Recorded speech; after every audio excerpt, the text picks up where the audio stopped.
Hi guys, welcome to Health Tips. আহক জানি লও কোন শাক-পাচলিত থাকে ভিটামিন সি।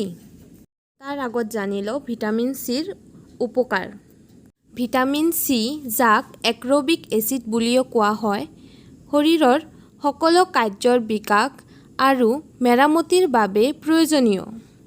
যাৰ ভিতৰত আছে লোকৰ কোলাজেন শোষণ, গঠন ৰোগৰ প্ৰতিৰোধ প্ৰণালীৰ সঠিক কাৰ্যকলাপ, আৰোগ্য হ'ব আৰু কাৰ্টিলেজ হাড় আৰু দাঁত ৰক্ষণাবেক্ষণ কৰিব পাৰে।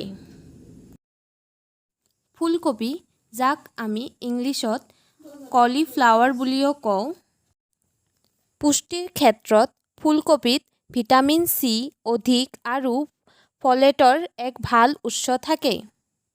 ফুলকবিত চৰ্বি মুক্ত আৰু কলেষ্ট্ৰল মুক্ত আৰু লগতে সোডিয়ামৰ পৰিমাণো কম থাকে। ইয়াৰ উপৰিও ফুলকবিত মজলীয়া মূৰৰ 1/6 মাত্ৰ 25 কেলৰি থাকে।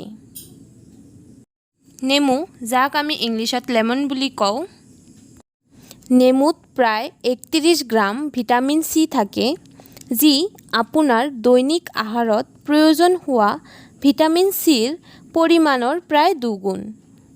ৰোগ প্ৰতিৰোধ ক্ষমতাৰ বৃদ্ধি কৰাৰ লগতে ভিটামিন সিৰ এই বৃদ্ধিয়ে নিয়মীয়া ব্যৱহাৰৰ সৈতে আপোনাৰ ষ্ট্ৰোক আৰু হৃদয় ৰোগৰ আশংকা হ্ৰাস কৰিব পাৰে।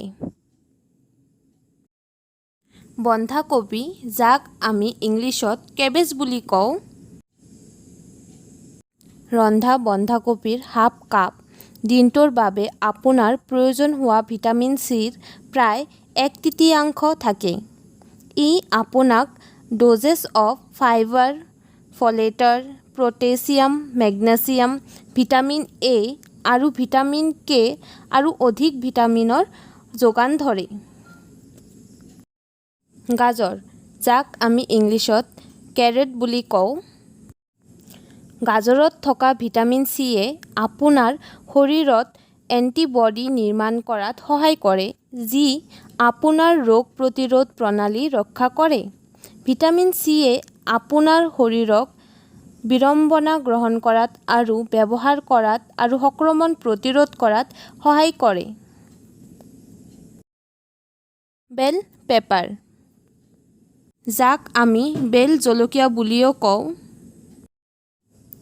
বেল পেপাৰবোৰ বহুতো ভিটামিন আৰু এন্টিঅক্সিডেণ্ট বিশেষকৈ ভিটামিন সি আৰু বিভিন্ন কেৰেটিনয়ুত সমৃদ্ধ।